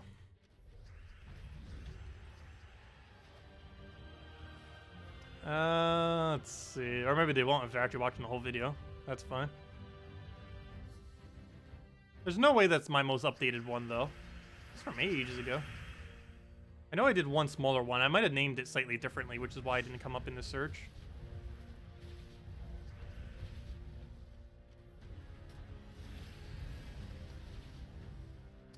Let's see. Just did it on yellow. Get an explosion into that. Yes, Yasmin's Pride plus Ketris is insanely strong. And that's one of the only few ways you can upscale Ketris infinitely. It works really good for Tower of Doom. He's insanely good for green, red, and brown Tower of Doom. It's actually probably his biggest purpose these days, actually. More so than anything. Is if you own Yasmin's Pride, green, red, and brown Tower of Doom. That combination is just really, really strong. Yasmin's Pride into Ketris. Problem is, Yasmin's Pride's one of those old event weapons. That's pretty much almost exclusively just used for Tower of Doom, oddly enough. You can theoretically use it for Delves too, but it doesn't really pan out as well for Delves. Because the way that Delves are, you wouldn't really necessarily need to have that much defense. But for Tower of Doom, you kind of do.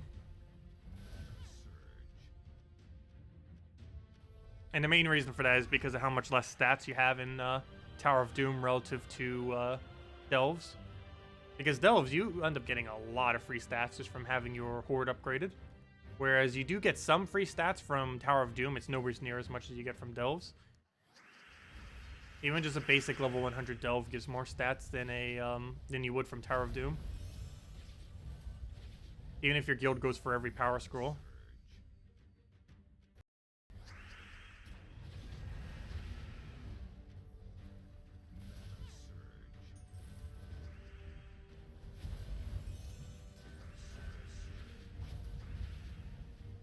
Wait, you're farming level 500 all... Wait.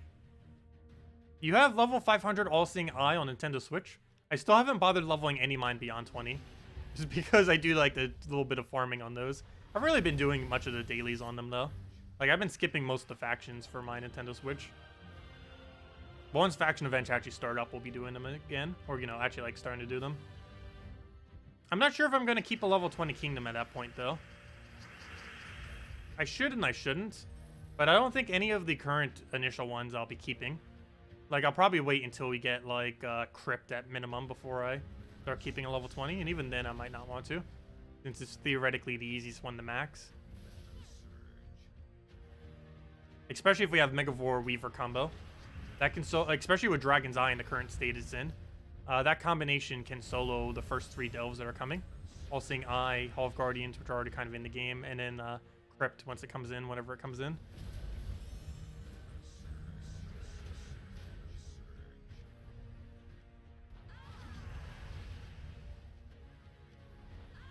Yeah, it was killed with a skull. Do we have an option? Kind of. We just take the reds right over there and then it just drops down and he's dead there.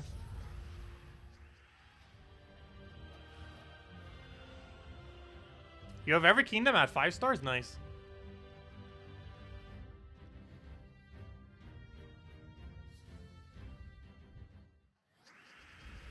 Yeah, I think I'm about half.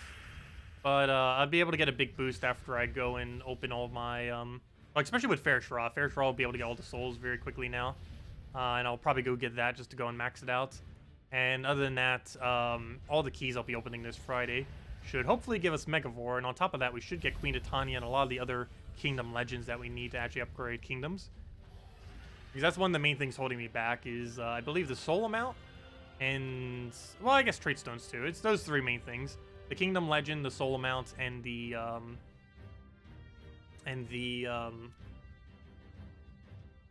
legend. Wait, I said that twice. The Kingdom Legends, the souls, and the Trade Stones. There we go. Anyways, one more delve, and we did get a Valriv in there, so that's nice. Got a vault key there. Oh, speaking of that, I got, I actually did end up getting 10 vault keys by the end of last week, because I ended up getting 2 vault keys on my Nintendo Switch account that night when I was doing a bunch of the grinding there. So I technically did get all the vault keys, or, you know, our goal of 10 vault keys. It was just off stream, and then the other 2 just happened to be on our Nintendo Switch rather than on my main. But it did happen.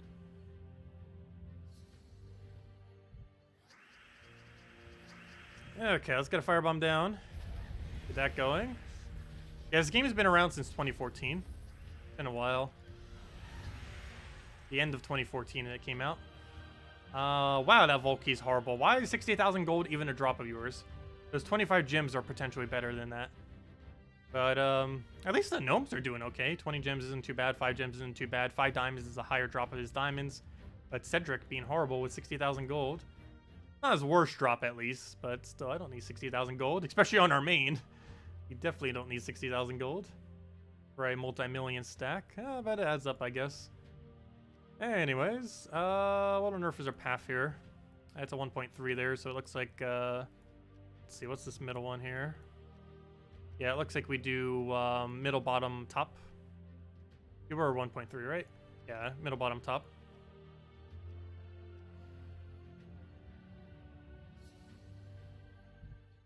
You got your first level 10 delve chest today. Very nice. Unfortunately, there's nothing like exceptionally good in them. It just happens to have slightly more drops. The higher your chest, the more drops you get from the drop table that it has. But there's no unique drops for having a level 10 chest. That would be pretty cool, though. Though that would be pure luck on top of pure luck, so that's probably why they didn't do it. They might have a lot of luck systems in this game, but that is one thing that they didn't want to make excessively overlucked. Actually, there's a kind of interesting feature in that regard in next patch. I won't mention what it is because, well, I can't yet. But I'll mention what it is hopefully soon. I don't know when I'll actually be able to mention it. But as soon as I can, I will. But there is something related to luck that's happening next patch that would be pretty convenient. Let's see. It's not what you think it might be, though. It's not that good. But it's helpful. Let's see. We'll grab that. We'll grab a hit down. And then we just mountain crusher everything.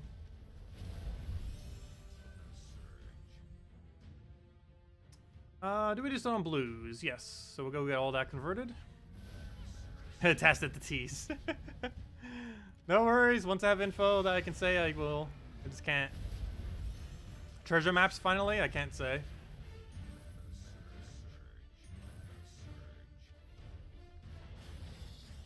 It's probably not something that you guys would probably guess.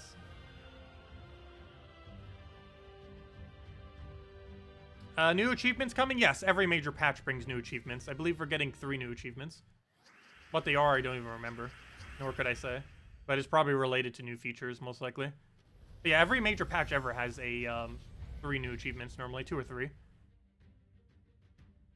And major achievements are like the point versions of it. The ones that have 2 numbers, like 4.4 being next one. Like the most recent patch of 4.35 didn't because it's the in-between version. But any of them that are only 2 numbers, like a 4.4 or 4.5 or 5.0, those would always have new achievements on them. I can tell you that in advance at any point because that always happens. They've never not done that. It's normally 3 each time they do.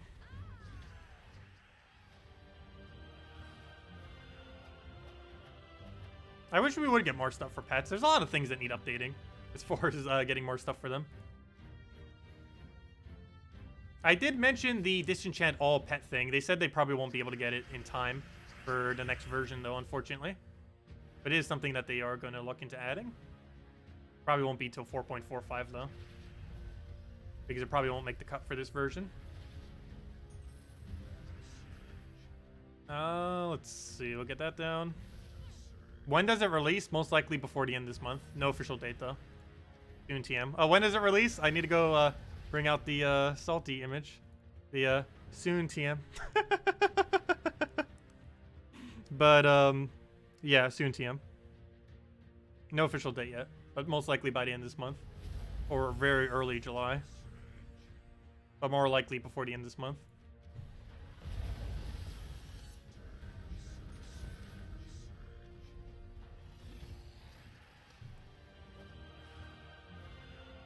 Okay, then we take the top path and then take the treasure room or the final room. That's you're not a treasure room. I guess you could look at it kind of like a treasure room. But treasure rooms are normally considered those rooms that have more loot. The final room is normally just called a boss room, I believe. Though I'm not sure what the official terminology is. I'm pretty sure that's the official terminology. That mythic final room is just called the boss room, and the treasure rooms are just called treasure rooms.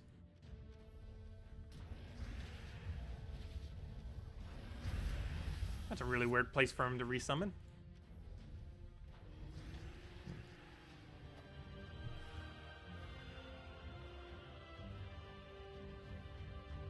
And we should only need a few more battles, and that'll be the end of this then. So if anyone still has any other questions, let me know. Because I'll probably do the rest of the delves off stream later tonight. Same as all the normal Nintendo Switch stuff. But I do need to cover more videos on it. I've covered very little on Nintendo Switch, actually. Well, there's very few that I'm ever going to cover that specifically on it, but I mean just general stuff as well. I haven't really covered much. But definitely need to cover Mythic Crafting very soon. Probably this Thursday, actually. Because Wednesday I'll be busy pretty much all day. But Thursday I should be free the entire day. A good time to go and do videos recording.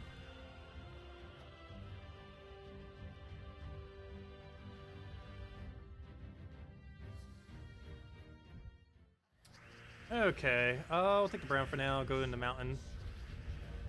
Actually, I'll take that green first, and then we can mountain everything. Let's see. Let's throw the Ketchus there. Throw the other one down. Get a nice pot carrier there, and then... Oh, the Weaver's not enough. We'll throw another Ketchus and then just kill it with a skull, I guess. Actually, now Weaver's enough. A Ketchus there, and then Weaver kills the other thing. And I'll be matched. Let me just take that just so he doesn't do anything, because he can still skull spam us. We know he's entangled, still does the +5 per Doom Skull.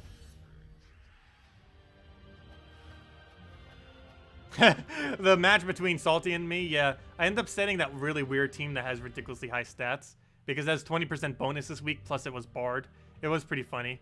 Because Salty tried fighting with the low-level kind of just mess around account. She tried fighting this team.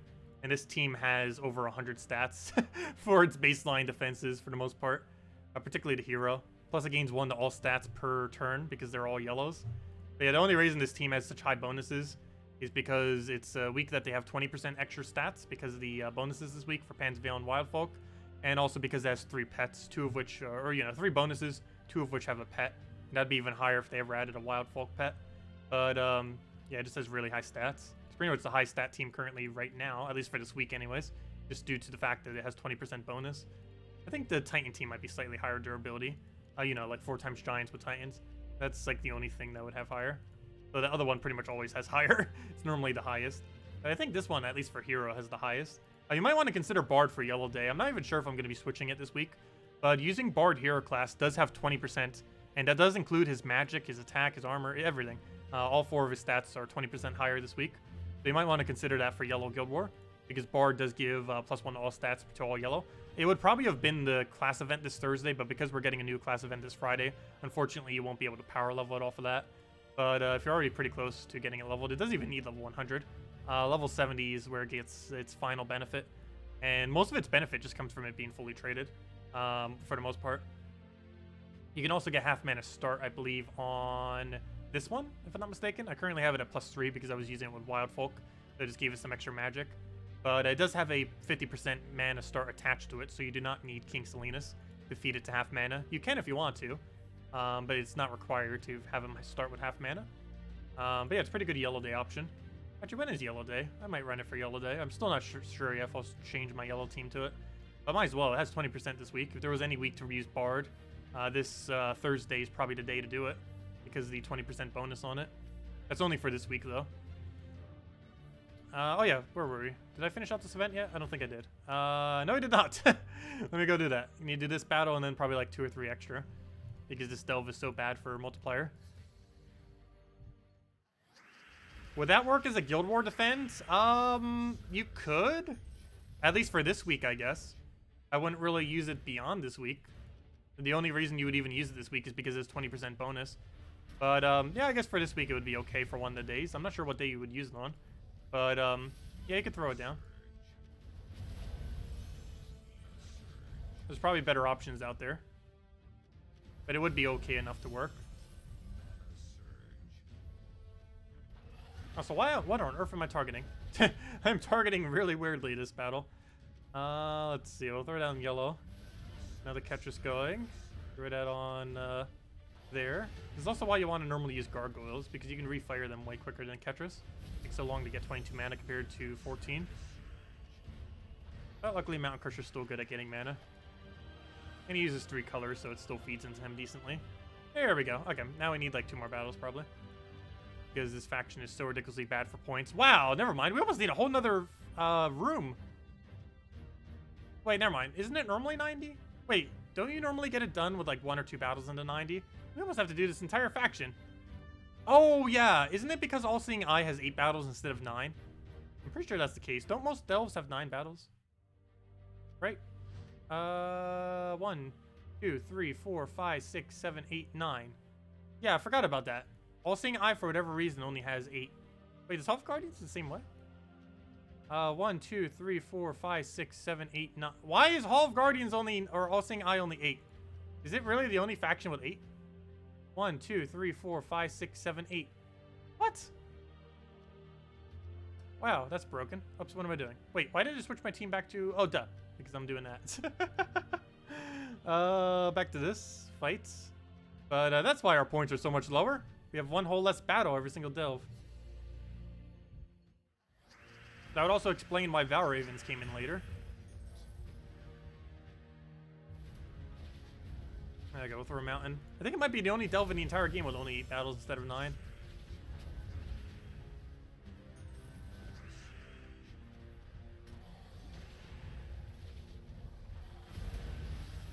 There we go. Tacet cast Confusion on himself. Oh yeah, the Pokemon, I won't be able to see it live, but I'll catch it after. There's a Pokemon Direct, I believe, tomorrow, if I'm not mistaken. I'm not sure if they're showing any of the new Pokemon, though. I really hope they do.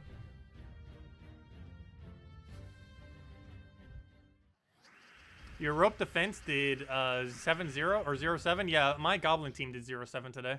It just happens sometimes. It just happens. Okay, I'm gonna need to wait until our team moves back to normal. I'm gonna need to deliberately not kill his Dust Devil. Actually, so much so, I'm gonna just give him that skull and mana there. Oops, I got rid of his skull, but... I mean, I got rid of his mana, but there we go. I'll take that. Just keep letting him move us back to normal. I hate this battle so much. I'm so glad that most of the other factions do not have this battle. It's by far the most annoying battle in all of Delves. Not because it's even hard or anything, it's just annoying. So why did I hit him with a skull? I really shouldn't have done that, because now he's going to die randomly to something. And I need him to cast 2 more times. Don't. Okay, good. Don't accidentally give him a skull. I need him to take that brown. You know what? Why don't I just cast a really good Apothecary for him? Like on yellow or something. There we go. How are you still not full mana? Let's see. Take a blue, I guess. He'll take a skull. Into another skull. Please, just get your thing up already. Come on. There you go. You'll grab those yellows. How can I not kill him here?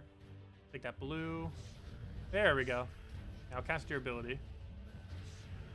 There we go. And it was Weaver kill it. There we go. Team back to normal. One good thing about that battle, though, is you can use it to realign your team. If you got moved in a different battle, you can use that battle to realign your team. But that's the only thing it's really good for.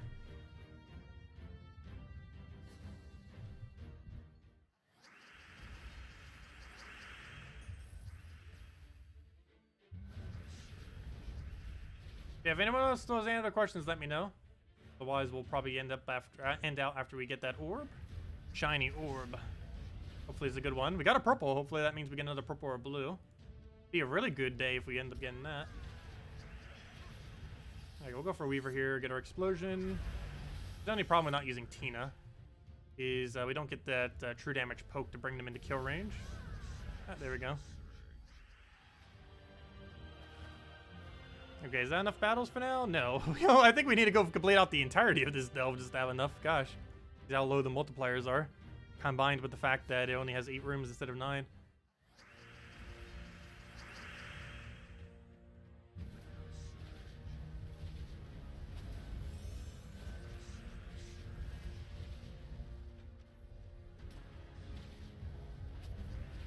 Okay, we'll go get that converted on purples there.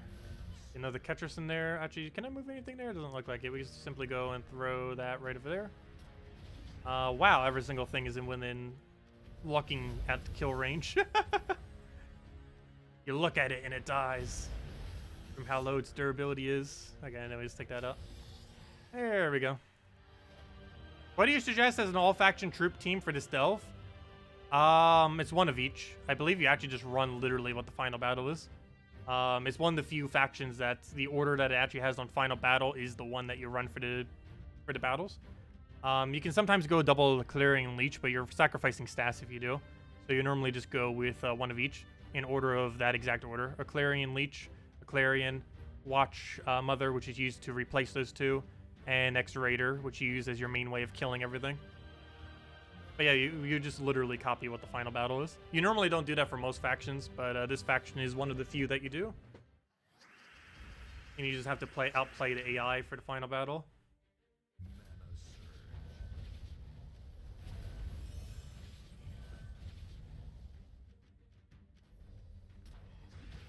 It's definitely an annoying battle. Not the absolute hardest faction, but it's pretty high up there.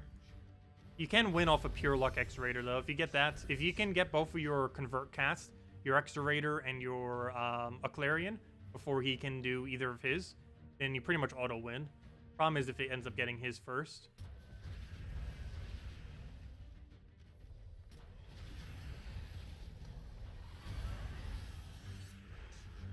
Also, you need at minimum level 200 delve to do that with. Or to spam it with potions. Like some people did that this time. How many people? It looks like, wow, a lot of people went for it, surprisingly. Wow. I did not realize that many people wanted to do pure faction today. 28 people, it looks like. Or a little bit less than that, because not all of them went all the way yet, but they probably will soon. But around 28 people went for level 500 pure faction today. That is insane. I was not expecting it to be that high. Maybe like 5 or 10. Yeah, 28 went for it. Well, I guess this is the first All-Seeing Eye faction for a while.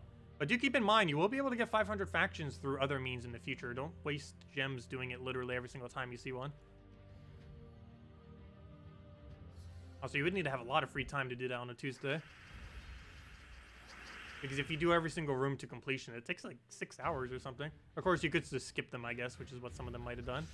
But to play out every single battle that far, it would take like 6 hours or so. 6-7 hours.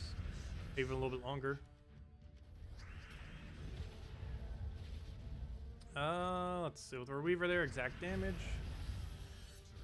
We'll go and... I guess I'll grab a skull, why not? And anyways, kill it with that Ketris. Okay, 2 more kills. Do we have orb yet? Almost. Wow, we actually have to do literally every room in 90 just to get it. Well, we were gonna do this anyways, so might as well. Might as well. So glad we only have to do All-Seeing Eye once every 3 weeks now. Or 3 months, I mean. And then soon it will be even less than that. Once every like 4 months or 5 months. Okay, let's go and throw that down. But yeah, next Tuesday, 1 week from today, we're probably going to be doing a large stream in order to do level 500 Half Guardians. And I think I'm going to do every battle. I say that now, that's probably going to change once we reach like level 200 or something. But, I don't know. Or maybe not. I don't know. We're restricted to brown-yellow, so I'm not even sure what high-level team I would use currently underneath brown-yellow. Obviously, we still have access to something like Mountain Crusher, Cockatrice into Iron Gut. But we cannot use Zugoff. We cannot use Possess King. We cannot use Lady Morana. Or not Lady Morana. Well, we can't use her either. But I meant, oh yeah, what would we use for that then? Oh, maybe we don't even go for it. Wow. Wait, that's a lot of stuff that we can't use. Like, all the things that kind of make that thing kind of mesh together, we can't use for that specific one. Because, that's the one. The Mirage Queen. We can't use Mirage Queen. We can't use Possess King. We can't use Apothecary. We can't use, oh, those are the main ones. We can't use Zugoff. So it's going to leave out a lot of the options we would normally have for disabling the immune to Devours. I guess we could run Essence of Evil, but then everything else is going to run slower. Especially since our team is probably going to be pure brown or something similar. Because Essence of Evil has double curse on it. One on whatever you target and one on first slot. And that would be our best option otherwise. So I guess we could run that with Plague Lord or something. Wouldn't be too bad for it. Plus, we would have a lot of stats, too. I would be running with, like, all potions at least once. Maybe even a little bit further than that. Because I believe we have to buy the final tier 3 times or 4 times in order to even reach it. And we should be able to do it with that many stats, I would assume. Because once you kill the Gargoyle in the final battle of the final faction at level 500, you pretty much auto-win. The only hard part's the Gargoyle. Once you kill it, you're fine. And your first barrier will protect against his first instant kill hit. Or nearly instant kill hit. If you have that many stats, you could probably survive at least 1 additional hit too. So you basically survive 3 hits then, between barrier and everything. But anyways, that's that. Let's go claim our orb. We're actually down to 0 sigils too. But grab that. Oh, wow. I was kind of kidding, but we actually did do it. We pulled out a purple into a blue. That is pretty much a perfect Tuesday then. Only thing we could really want more is a blue, but purple-blue is still nice as well. A little mix of everything. But, yeah, pretty much flawless. Well, I guess our Vault Key was kind of awful. But other than that, our orbs were pretty good today. Anyways, guys, any other questions or anything you want me to go over? Otherwise, we'll be back tomorrow night. Same time as always, 8 p.m. Eastern Standard Time, 2 hours prior to now, tomorrow. And we'll be doing the next Guild War Day, as well as just messing around with maybe some PvP stuff or something. And don't forget, this Friday, we have new hero class and a new mythic. A new mythic is useless, but a new hero class should be pretty decent. A while ago, in one of my videos, you said that the Exalted achievement reached for the highest renown possible in the single faction was glitched. Is that still the case? No, it was fixed almost immediately. It was fixed a couple weeks after, or pretty much as soon as the glitch was found out. But it was around for a couple weeks, I think, until they really like patched it out.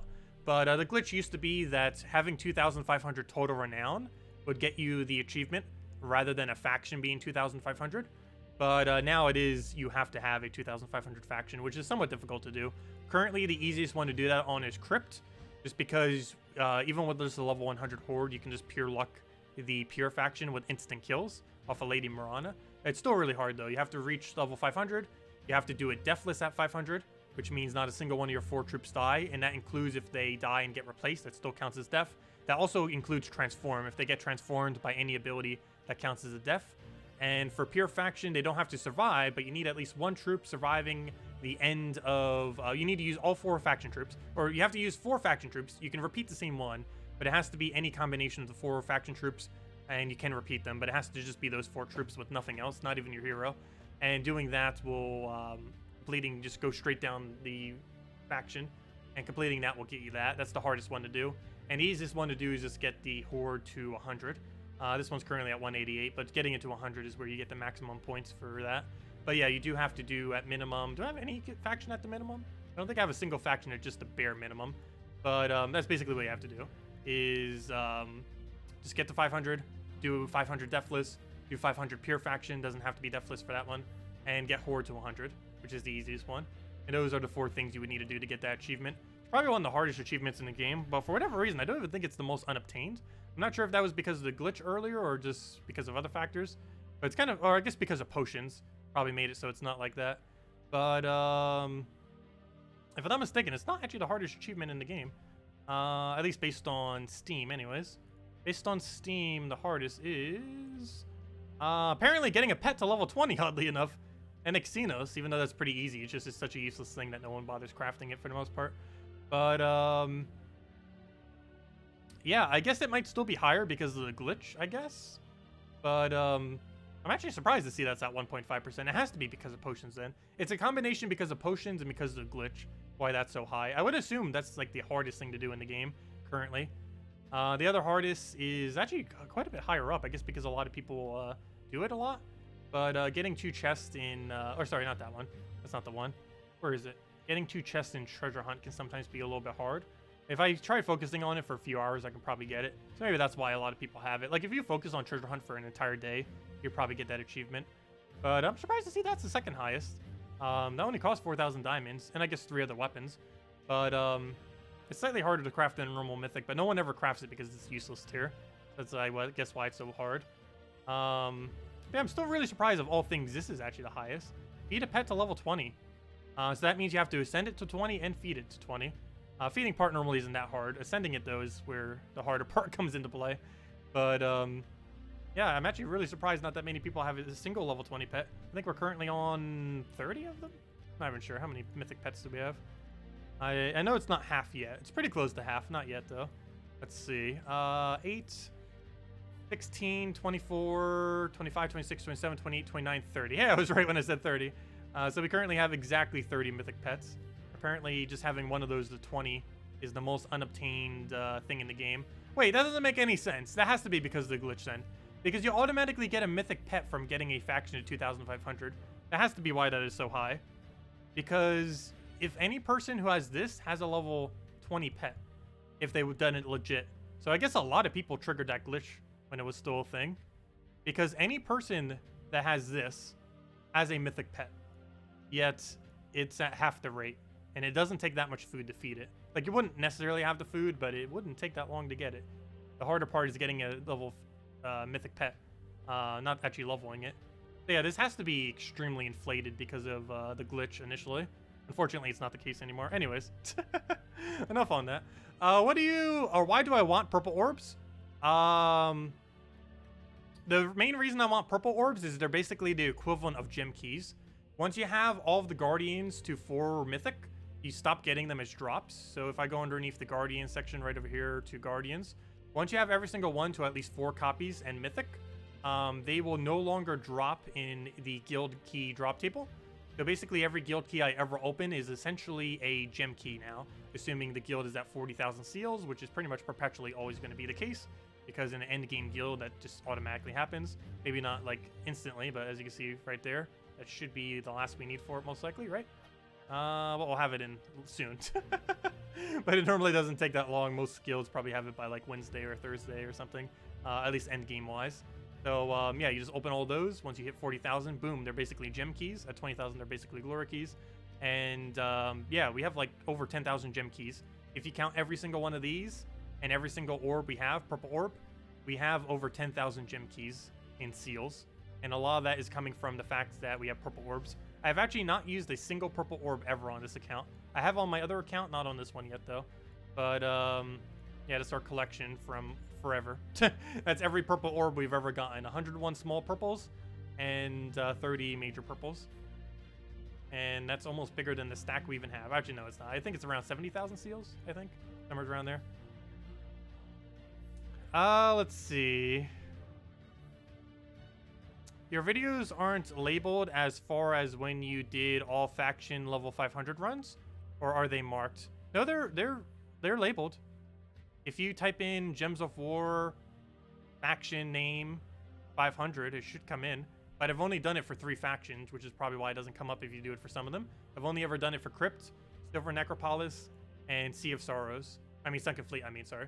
So Crypt, Silver Necropolis, and Sunken Fleet, and next Tuesday I'll be doing Hall of Guardians, and whatever the next faction is, I'll be doing that. But for the most part, I'm mainly saving them for whenever new factions come into the game, for the most part.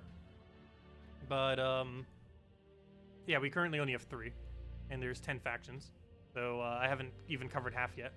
That's why I don't have a video up for each of them yet. I will eventually, but they're hard to do in the current state of the game. They will be done. It will be easier to do them at some point into the future. What change they'll be making for that, we do not know. But they will be doing something to change it to make them easier. But at this current moment in time, your only realistic way is to either upgrade the Horde level and or use potions on them. Why don't I open all the chests and orbs? Because I'm saving them for new content, like new mythics and stuff like that, so that we never need to spend gems on it. One of the reasons you never see me opening VIP keys or anything anymore, I haven't for like a year now, because we can just cover it with keys. We're gaining keys at a higher rate at which new content comes into the game. So we're just constantly gaining more loot for everything. That's why our key stacks are so big here. But yeah, we can easily obtain everything as soon as it comes out. And that's what I'm saving all those stacks for. So whenever new content comes into the game, I can go over it immediately. Next Friday, when we get the useless mythic, we'll be able to cover a video on it immediately, since we'll have the resources for it. But anyways, guys, I'm going to be heading out for now. Thank you so much for stopping by. Leave a like on the stream if you enjoyed. And again, we'll be back tomorrow, same time as always, 2 hours prior to now tomorrow, 8 p.m. Eastern Standard Time. And we're mainly going to be going over Guild Wars for the day and all the other good stuff. But anyways, guys, hope you all have a wonderful rest of your week. We'll catch all of you later. Thanks for stopping by, and goodbye, everyone. And of course, this Friday we'll be covering the new Mythic and the new Hero class when it comes out.